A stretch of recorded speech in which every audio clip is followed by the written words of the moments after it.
একে দাও জনগণ, ভারত যাদের মামার বাড়ি, বাংলা ছাড়ো তাড়াতাড়ি, ভারত যাদের মামার বাড়ি, বাংলা ছাড়ো তাড়াতাড়ি, দিল্লি না ঢাকা, দিল্লি না ঢাকা, ঢাকা ঢাকা। স্লোগানের কথাগুলি শুনলেন তো? উচ্চস্বরে বলা হলো, ভারত যাদের মামার বাড়ি, বাংলা ছাড়ো তাড়াতাড়ি। ভালো করে না শুনলে আরেকবার শুনুন। একে দাও জনগণ, ভারত যাদের মামার বাড়ি, বাংলা ছাড়ো তাড়াতাড়ি, ভারত যাদের মামার বাড়ি, বাংলা ছাড়ো তাড়াতাড়ি, দিল্লি না ঢাকা, দিল্লি না ঢাকা। শুনলেন তো? এছাড়া এই আন্দোলন যে কতটা নৃশংস, কতটা ভয়াবহ এবং কতটা অমানবিক হয়েছে তার অনেক দৃশ্যই এখন ভাইরাল হয়ে মোবাইলে ঘুরছে, কিন্তু কিছু বাধ্যবাধকতার কারণে তা দেখাতে পারছি না, যা দেখলে গায়ে কাঁটা দিয়ে ওঠে। ছাত্র আন্দোলনে তো এসব ঘটার কথা নয়। কোটা সংস্কারের জন্যই যদি এই আন্দোলন ঘটত, তবে তো স্লোগানের মধ্যে সেই কোটা সংস্কার বা বিলোপের দাবি প্রাধান্য পেত। কিন্তু আন্দোলনকারীদের স্লোগানগুলি আগাগোড়া শুনলে এ কথা পরিষ্কার যে এতে কোটা বিলোপের দাবি যেন গৌণ।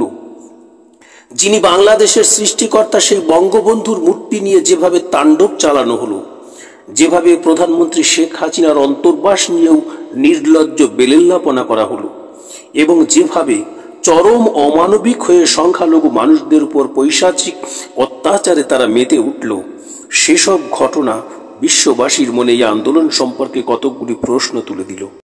এটি কি নিছক একটি ছাত্র আন্দোলন? কোটা সংস্কারের জন্য এটি গড়ে উঠেছিল?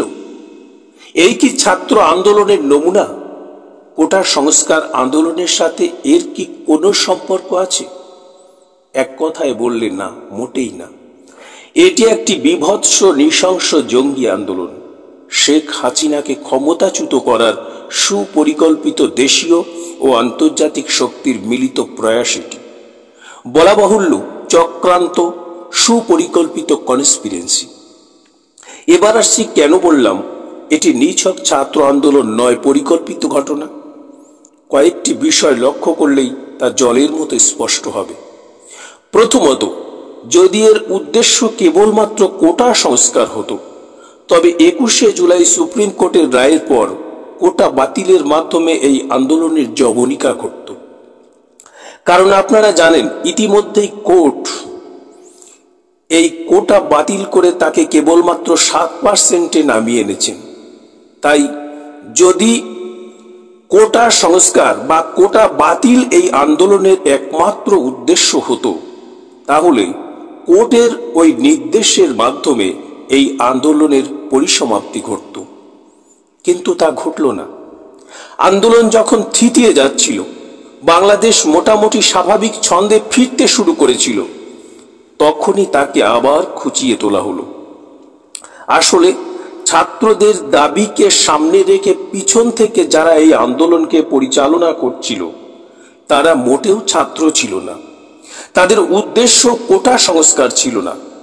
এদের উদ্দেশ্য ছিল ছাত্রদের দাবি দেওয়াকে ঢাল করে শেখ হাসিনাকে ক্ষমতাচ্যুত করা। এক্ষেত্রে হাসিনা বা আওয়ামী লীগ বিরোধী দলগুলি জামাত, জাতীয় পার্টি, বিএনপি প্রভৃতি যেমন ভূমিকা নিয়েছিল, তেমনি পর্দার আড়ালে জোরালো ভূমিকা নিয়েছিল ভারত বিরোধী একাধিক দেশ। প্রশ্ন হতে পারে, এদের স্বার্থ কি? আসলে বাংলাদেশের মধ্যে উগ্রবাদী ব্যবস্থা কায়েম করতে সবচেয়ে বড় বাধা হয়েছিল হাসিনা ও তার আওয়ামী লীগ দল। তাই জামাতের মতো কট্টর মৌলবাদী দলগুলি যেন তেন প্রকারে হাসিনাকে ক্ষমতাচ্যুত করতে বদ্ধপরিকর ছিল। এর সাথে যুক্ত হয়েছিল রাজনৈতিক শত্রু দল বিএনপি, জাতীয় পার্টি সহ হাসিনা বিরোধী সমস্ত দল। এরা প্রত্যেকেই হাসিনাকে ক্ষমতাচ্যুত করার সুযোগের অপেক্ষায় ছিল। ছাত্রদের কোটা আন্দোলন তাদের সেই সুযোগ এনে দিয়েছিল। অন্যদিকে ভারত বিরোধী কিছু দেশ ধরেই নিয়েছিল, যতদিন শেখ হাসিনা বাংলাদেশের ক্ষমতায় থাকবে, ততদিন ভারতের সাথে বাংলাদেশের সম্পর্ক মজবুত থাকবে। অর্থাৎ হাসিনা ক্ষমতায় থাকা অবস্থায় বাংলাদেশ থেকে ভারতের প্রভাব নষ্ট করা যাবে না। তাই যেন তেন প্রকারেণ হাসিনাকে ক্ষমতাচ্যুত করে কোনো মৌলবাদী সরকারকে ক্ষমতায় বসাতে তারা বদ্ধপরিকর হয়। বাংলাদেশের এই কোটা বিরোধী আন্দোলন ছিল এই দেশীয় ও আন্তর্জাতিক চক্রান্তের ফসল, অর্থাৎ বারুদের স্তূপ আগেই বানানো হয়েছিল। এই কোটা আন্দোলন কেবলমাত্র তাতে অগ্নি সংযোগ করেছিল। এ কারণে বলা যেতে পারে এর ব্লুপ্রিন্ট আগেই তৈরি হয়েছিল। এই ছোট্ট একখণ্ড ভিডিও অংশটুকু দেখলে তার আভাস আপনিও বুঝতে পারবেন।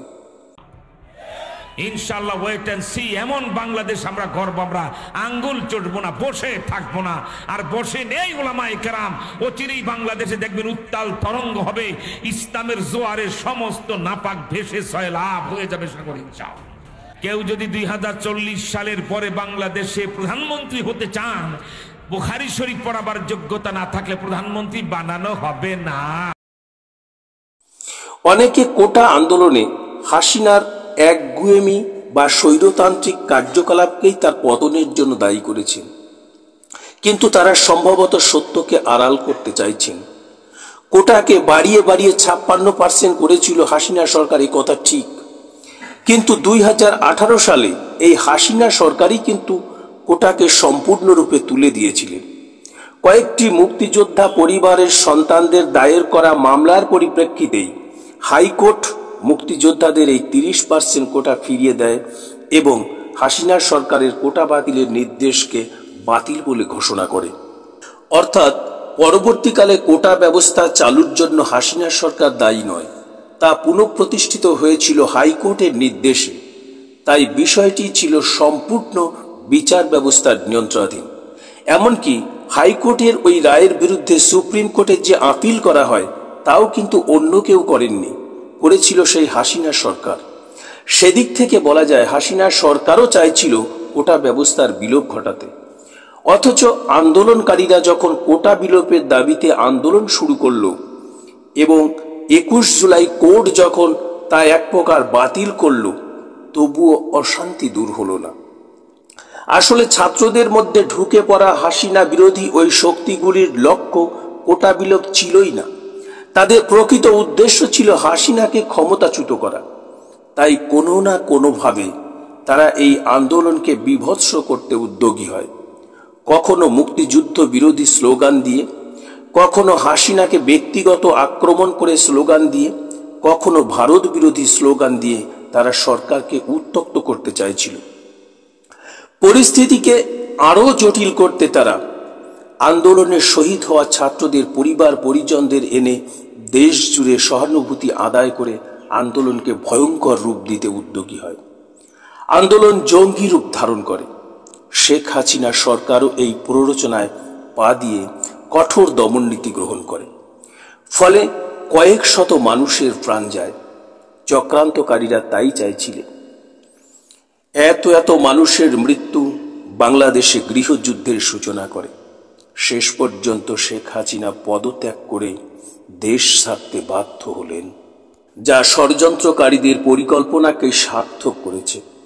অনেকে বলছেন হাসিনা সরকারি পরিস্থিতিকে জটিল করেছে, কিন্তু বিষয়টি আদৌ তা নয়। আন্দোলনকারীদের ভিড়ে থাকা দুষ্কৃতীরা উদ্দেশ্য প্রণোদিতভাবেই হাসিনাকে তাতিয়ে তুলতই, তাকে দমননীতি গ্রহণে বাধ্য করতই, যা সাধারণ আন্দোলনকারী ছাত্র নেতারাও তখন বুঝতে পারেননি। তারা নিজেরাও সে কথা এখন বলছেন। তাই আন্দোলন এখন আর তাদের নিয়ন্ত্রণে থাকলো না। আন্দোলনের হ্রাস গেল জামাত বা হাসিনা বিরোধীদের হাতে। হাসিনার গোয়েন্দা বিভাগের ব্যর্থতাও এক্ষেত্রে লক্ষণীয়। তারা জানল না যে এমনটা হতে পারে। ফলে যা হবার তাই হলো। শেখ হাসিনার পতন হলো। সেই সঙ্গে শুরু হলো বাংলাদেশে চরম অরাজকতা। আর বাংলাদেশে অরাজকতার অর্থই হলো সংখ্যালঘুদের উপর নির্মম অত্যাচার। বাংলাদেশে গন্ডগোল হলেই সংখ্যালঘুদের উপর অত্যাচার যেন অনিবার্য ঘটনা। গতকাল সন্ধ্যা থেকে বাংলাদেশের বিভিন্ন জেলায় শুরু হয়েছে এই পৈশাচিক ঘটনা। ইতিপূর্বে বাংলাদেশের অনেক গন্ডগোলের সময় দেখা গিয়েছে কিছু সুযোগ সন্ধানী থাকেনি এই সুযোগের অপেক্ষায়। কিছুমাত্র অজুহাত পেলেই তারা সংখ্যালঘুদের বাড়ি ঘর দোকানপাট যেমন লুটপাট করে, তেমনি রমণীয় কন্যাদের ধর্ষিত করে পৈশাচিক উল্লাসে মেতে ওঠে। গত সন্ধ্যা থেকে একের পর এক যে সমস্ত ঘটনা দৃশ্য সামনে আসছে তা যেন গায়ে কাঁটা দিয়ে ওঠে। জানি না এই অশান্তি কত দূর গিয়ে ঠেকবে, সেটাই এখন দেখার। কারণ প্রতিবেশী দেশের এ ধরনের পৈশাচিক অরাজকতা যে কোনো সময় আমাদের দেশের শান্তি ও সম্প্রীতিকে আঘাত হানতে পারে তার বলার অপেক্ষা রাখে না। তাই আশা করি দ্রুত যেন সেখানে শান্তি প্রতিষ্ঠা হয়, আন্দোলনকারী রূপী জেহাদিদের যেন শুভ বুদ্ধি জাগ্রত হয়। না হলে যে উপমহাদেশের সর্বনাশ ডেকে আনবে সে বিষয়ে কোনো সন্দেহ নেই। ভিডিওটি কেমন লাগলো তা অবশ্যই জানাবেন। আপনি যদি আমার সাথে একমত হন তবে তাও জানাবেন, না হলে কেন একমত নন তাও জানাবেন। আর এ ধরনের আপডেট সবার আগে পেতে আমার চ্যানেলটি সাবস্ক্রাইব করে আমার সঙ্গে থাকুন। ধন্যবাদ।